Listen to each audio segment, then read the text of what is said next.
오늘 저는 여러분들과 함께 읽은 사사기 5장 24절로 27절 말씀을 통해서 하나님이 준비하신 영웅이라는 제목으로 하나님의 말씀 함께 나눠보려고 합니다. 오늘 우리가 읽은 본문 속에는 한 여인이 등장을 합니다.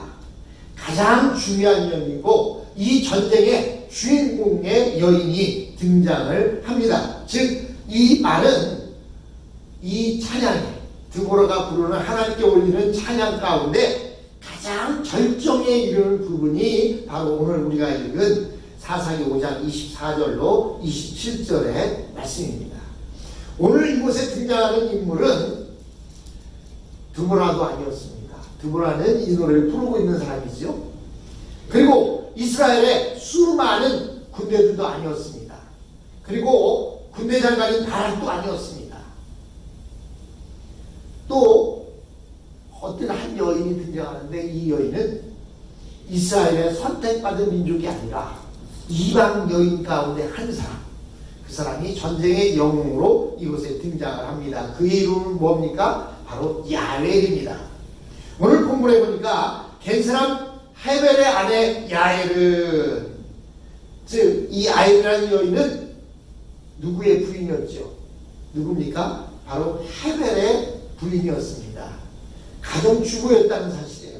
근데 이 사람의 위로 올라가 보니까 그 족보는 뭐냐? 바로 겐 사람이었다, 이렇게 얘기합니다. 여러분, 우리가 옛날에 한국에서 보면은 뭐 나성댁 이렇게 불러요. 전주댁 하고 이렇게 불러요. 그게 무슨 얘기죠? 그 동네 이름. 그 동네 이름이 아니라 그 사람이 시집 오기 전에 살던 동네 이름을 따서 전주에서 살았던 여인이 시집 와서 살면 그 사람을 부를 때 전주댁 하고 부르는 거예요. 나성댁은 나성이라는 곳에서 살다가 온 사람을 나성댁이라고 합니다. 그래서 옛날에는 미국 살다가 한국에 오면 나성댁 왔어? 이렇게 얘기했어요. 왜 나성댁이라고 했는지 아세요? LA 라잖아요. 즉 캘리포니아에서 온 사람들을 나성댁이라고 이렇게 이야기해서, 그래서 미국에서 온 사람들은 그냥 다 나성댁 왔어 이렇게 이야기한 적도 있었습니다.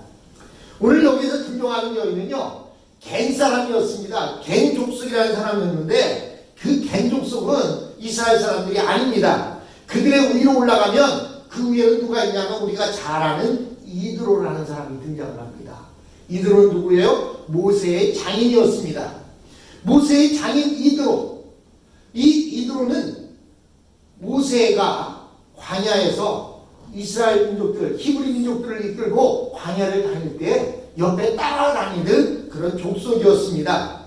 이 겐 족속은 광야에서 줄곧 이스라엘 백성들을 따라다니면서 이스라엘 진영에 내려진 만나가 내려질 때 그 만나를 얻어먹고, 또 메추라기가 그 지면을 덮을 때 메추라기도 얻어먹고, 뿐만 아니라 율법을 이렇게 전파할 때 그 율법도 기동량으로 듣는 그런 사람들이었습니다.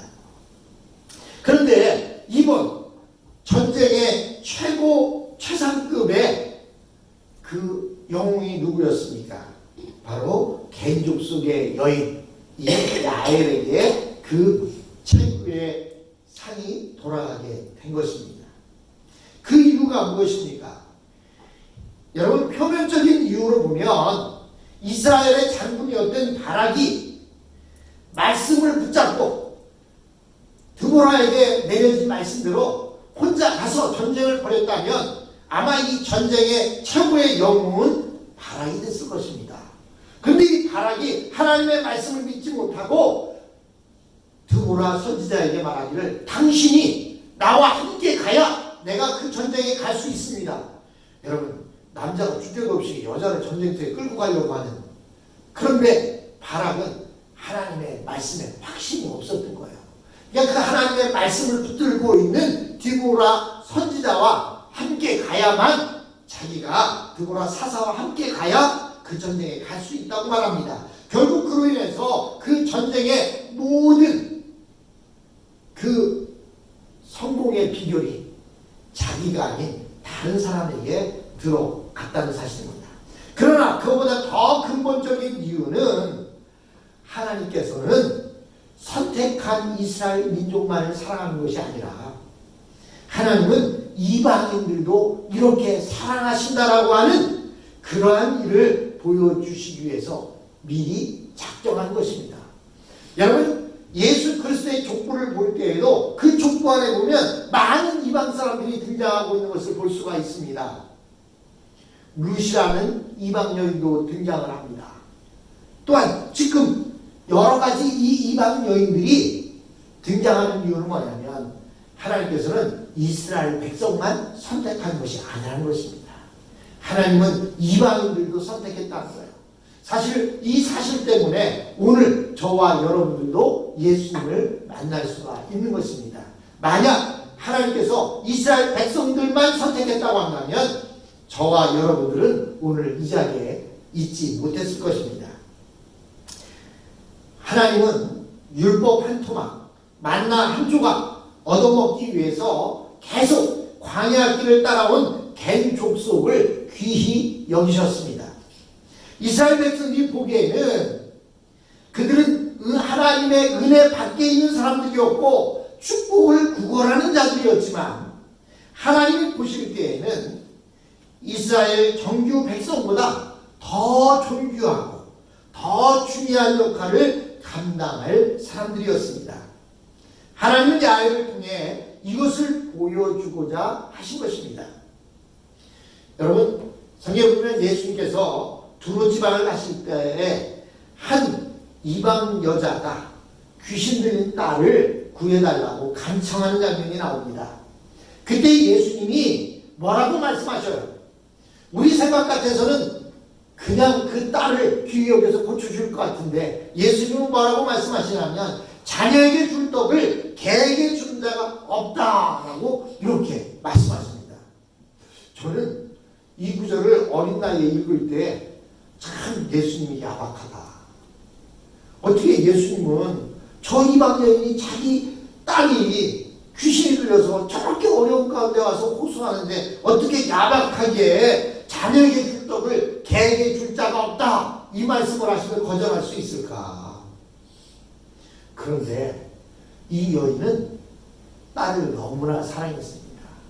만약에 딸을 사랑하지 않으면 그랬을 거예요. 그래, 당신 잘났어. 나는 그냥 개니까 가겠어 하고 갔을 거예요. 근데 이 여인은 딸을 너무나 사랑한다든지 이렇게 말합니다.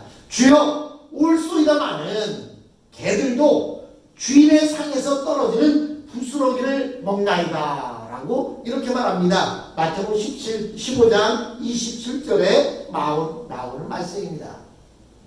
사실 여기에서 개들이라고 하는 이 말은 무엇을 이야기합니까? 이방인들을 가리키고 있는 말입니다. 아무리 이방인들이라도 그 은혜의 부스러기는 얻어먹을 수 있지 않느냐라고 이 여인이 말하고 있는 것입니다. 즉 자기의 딸을 고쳐주는 것은 은혜의 부스러기가 아니냐라고 이렇게 반증하고 있는 것입니다. 예수님은 이 여인의 믿음을 보시고 이 여인의 딸을 고쳐줍니다. 오늘 본문에 등장하는 이 야엘이 바로 이방 여인이었습니다. 그런데 드보라는 야엘이 장막에 거한 여인보다 더 복이 있다라고 24절에 이렇게 말씀하고 있습니다. 장막에 거한 여인, 이건 무엇을 나타냅니까? 존귀한 여인을 나타내는 거예요. 밖에서 일을 한 것이 아니라 장막 안에서 집안일을 하고 허드렛 일만 하고 있는 그런 존귀한 여인을 가리킵니다. 즉 하나님의 은혜를 받는 일에 있어서 어느 누구보다 존귀하고 우선권이 있는 이스라엘의 부인들을 가리키고 있는 말입니다. 이스라엘의 부인들은 누구보다 먼저 하나님께 나아갈 수 있으며 누구보다 먼저 하나님의 말씀을 들을 수 있는 특권을 가지고 있었습니다. 그러나 그들은 이 특권이 얼마나 귀한 것인지를 몰랐습니다. 오히려 자기들이 너무나 영적으로만 사는 바람에 세상적인 정보에 다른 사람보다 뒤진다고 생각했습니다. 그래서 말씀을 듣는데 적극적으로 나서기는커녕 세상의 부스러기를 쥐어 먹는 것으로 혈안이 되어 있었습니다. 하나님께서는 이런 이스라엘 여자들의 축복을 빼앗아서 이방 여인에게 주셨습니다.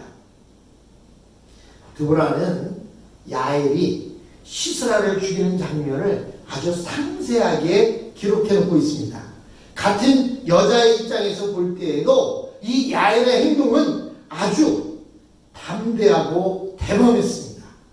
드보라는 먼저 야엘이 도망쳐온 시스라를 잘 영접해 주어서 그가 아무 의심 없이 야엘에게 몸을 의탁하는 장면을 표현하고 있습니다. 5장 25절에 보니까 시스라가 물을 구하되 우유를 주되 곧 엉긴 젖을 귀한 그릇에 담아 주었다라고 이렇게 말하고 있습니다.